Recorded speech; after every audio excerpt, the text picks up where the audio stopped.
तब उसकी माँ हथियार लेकर अपनी बेटी के साथ बाहर जाकर उन्हें ढूंढने का फैसला करती है। लेकिन तभी उनके आउटपोस्ट के अंदर वही तीसरा आदमी घुस आता है जिसे रेमी के पिता ने पांव में गोली मारी थी और जिसे मारने के लिए वो गए थे। पर इस आदमी ने रेमी के पिता को मार दिया था। अब वो आदमी बंदूक ताने खड़ा हुआ होता है जिससे रेमी और उसकी माँ डर जाती है। इस आदमी का नाम जेरी होता है। वो उनसे कहता है कि ये आउटपोस्ट तुम्हारा नहीं है, मेरा जन्म यहीं हुआ था, मेरे माता पिता यहीं रहते थे और तुम लोगों ने उन्हें मारकर इस जगह पर कब्जा कर लिया, इसलिए अब मैं यहीं रहूंगा। जेरी कहता है मैं कई मील का सफर तय करके यहाँ पहुंचा हूँ। यहाँ जेरी रेमी और उसकी माँ से कहता है कि तुम दोनों यहाँ से जा सकती हो, लेकिन फिर वो रुककर कहता है कि बाहर रहने लायक कोई भी जगह नहीं है। इसके बाद जेरी बोलता है अगर तुम दोनों मेरे लिए कोई दिक्कत नहीं बनोगी तो मैं तुम्हें यहाँ पर रहने दूंगा।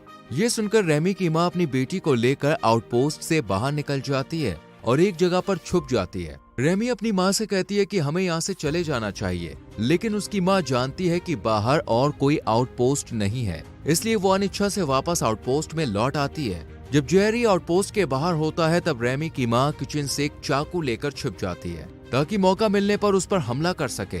जब जेरी पास आता है तो वो उस पर हमला कर देती है, लेकिन जेरी खुद को बचा लेता है और उसे पकड़ लेता है। वो रेमी की माँ पर बंदूक तान देता है और कहता है कि मैं तुम्हें और तुम्हारी बेटी को नुकसान नहीं पहुंचाना चाहता, बस मुझे खुद को साबित करने के लिए 30 दिन दो। अगर 30 दिन बाद भी तुम्हें मुझ पर भरोसा नहीं हो तो मैं तुम्हारे कहने पर यहाँ से चला जाऊंगा। रेमी की माँ धीरे से कहती है मुझे पहले अपने पति को दफनाना है,